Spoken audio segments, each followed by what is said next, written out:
सत्संगत जी, प्यार से कहना धन्यवाद जी। सेंट से विद लव, धन्यवाद जी। ऑकलैंड के इस थिएटर में जहाँ सभी सत्संग का आनंद ले रहे हैं और सत्संग के दौरान एक एक जो महात्मा ने बात रखी वो कोई दुनियावी बात नहीं रखी कि चाहे इस दुनिया में, इस संसार में जन्म लिया है और ये सारे जो भी इस तन से जुड़ी रिस्पॉन्सिबिलिटीज हैं, चाहे घर परिवार की परवरिश, एक पढ़ाई लिखाई काम काज, ये एक समाज में आए हैं तो समाज पे बोझ बन के नहीं, एक खुद सेल्फ सस्टेन होके हमें जहाँ अपने जीवन को चलाना है और हर एक चीज मुबारक है, हर एक उपलब्धि भी मुबारक है, पर सबसे पहली प्रायोरिटी हर समय की ये परमात्मा, ये निराकार, ये सच, इसको जो भी नाम दे, जहाँ पे भी विश्वास है, आस्था है, उस नाम से बुला के एक मन में इसी को हर समय बसाना है। और मन में हर समय का इसका वास कैसे हो, क्योंकि मन तो बहुत ही चंचल है। ये मन तो हर समय एक जैसा नहीं रह पाता। अभी मन में कोई ख्याल आ रहा है, अभी कोई, कभी ये एक शांत शीतल हो गया, कभी एक बहुत ही और चीजों में उलझ के एक अपनी शीतलता खोकर, सहजता खो के स्थिरता खो देता है। तो ऐसे मन जिसका कोई एक पर्टिकुलर कैरेक्टरिस्टिक नहीं है, वो काफी सारी चीजें हैं, तो उसमें एक अपना मन का नाता ये इस परमानेंट निराकार से कैसे जोड़ना संभव है, क्योंकि ये थॉट्स भी अनेकों आएंगे, सिचुएशंस भी अनेकों आएंगी, कोई हमारे मुताबिक होंगी तो कोई एक जैसा हम नहीं चाहते, जो हम ड्रेड कर रहे हैं ऐसी सिचुएशन भी आएगी। तो हर समय फिर भी इस परमात्मा का शुक्राना कैसे बना रहे, ये मन की अवस्था हर समय एक स्थिर मन सहज जीवन कैसे जिया जाए। तो बात वही कि ये परमात्मा को पहले जानना होगा, देखना होगा, और जब ये जीवन में ब्रह्म ज्ञान द्वारा ये निराकार हर समय के लिए मौजूद हो जाता है, तो फिर इस जीवन में क्या चल रहा है उससे एक उठकर जीवन चलता है। जैसे एक वो जो शब्द है आनंद, ब्लिस, ये एक अवस्था जो दुख और सुख से ऊपर की है। चाहे जीवन में दुख है या सुख, वो मन का आनंद, वो एक दूर नहीं हो सकता, वो हमसे कोई छीन नहीं सकता।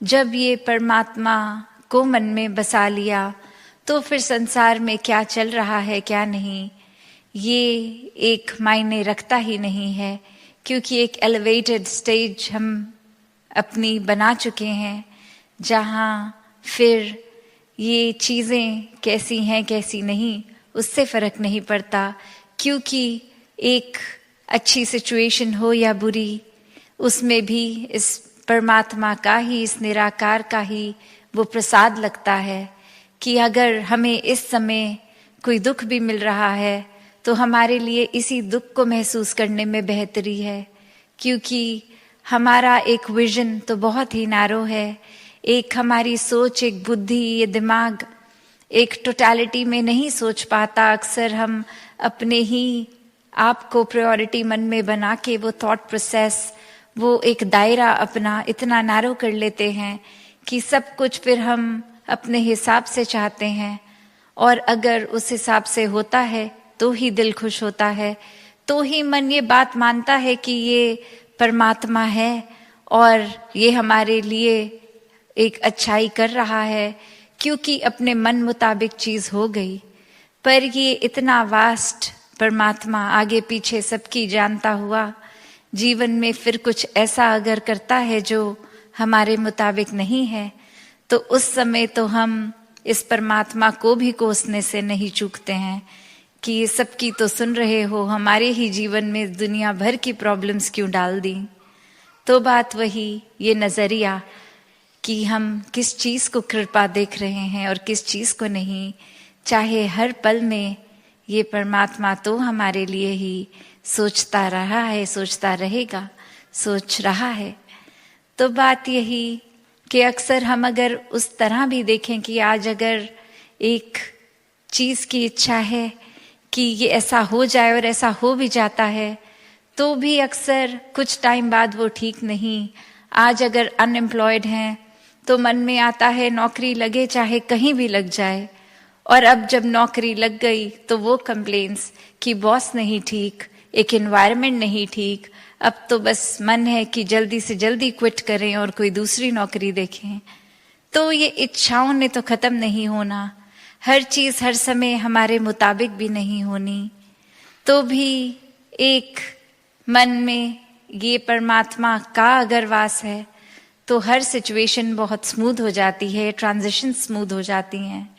एक मन में ख्याल अगर आता भी है तो वो साथ में पेशेंस भी आ जाती है, हर तरह की ह्यूमन वैल्यू एक हमारे अंदर आ जाती है, और फिर एक आसानी से ये रास्ता कट जाता है। फिर वो चाहे प्रॉब्लम्स वहीं की वहीं हों, एक हमारे रिएक्शंस, एक स्टेट ऑफ माइंड, उसमें बदलाव आता है। क्योंकि जैसी दृष्टि वैसी सृष्टि। एक कहानी भी है that once there was a man who wanted to change his city, and just before doing that he just went for a prelim round to just check out what this new city is like, what it feels like. And then as he goes, he spots a man who seems very wise and seems like he's been living in this new city for a very long time. And as the man approaches him and asks, "What's your city like? I want to change my house and I'm thinking to even change my city. Should I start living here?" And then the resident of that city asks that, "What was your previous city like?"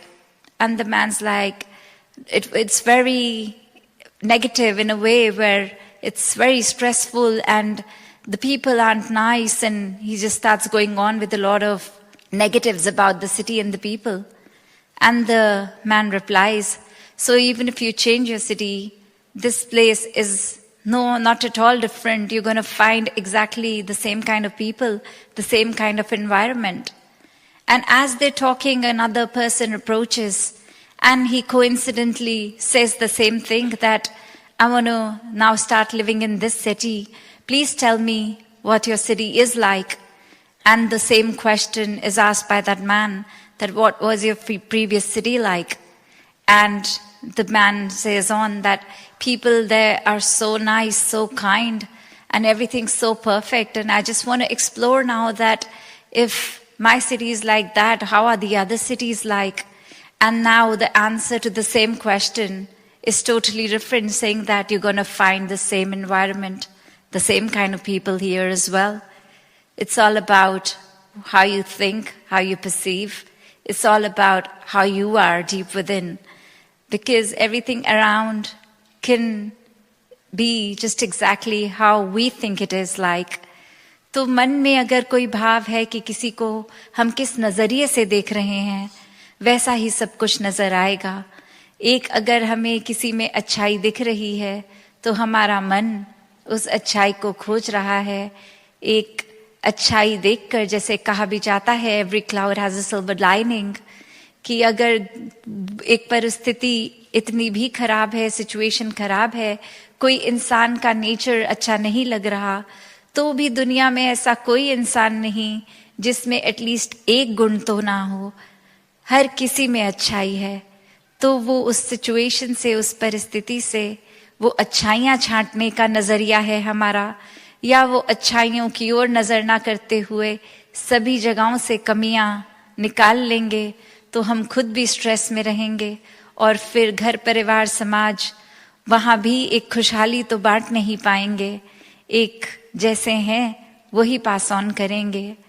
अक्सर जैसे अभी सुन भी रहे थे हम कि ये past और फ्यूचर के थॉट में इतना उलझ जाता है इंसान कि ये प्रेजेंट मोमेंट को, बीइंग इन द मोमेंट, वो हो नहीं पाता।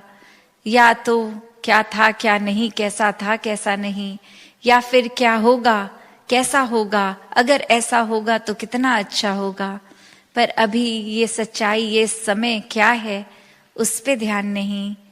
तो ऐसी एक और कहानी भी आ रही है ख्याल में कि एक इंसान कहीं किसी के पास जाता है, एक वो बहुत ही स्पिरिचुअली एक रिनाउंड होते हैं, और उनके पास जाके कहता है कि मुझे पता है कि आप बहुत बिजी हैं और मेरे लिए ज़्यादा अपने समय नहीं देना संभव होगा, पर सिर्फ मुझे फटाफट एक ऐसी कोई टीचिंग दे दें कि जीवन में अगर मैं और कुछ ना भी अपनाऊं तो उस चीज़ को मैं अपना लूं और जीवन संवर जाए, तो ऐसा क्या होगा। तो आगे से वो इंसान जवाब देते हैं कि कोई भी चीज़ को पकड़ के मत रखो, जस्ट वॉक अवे।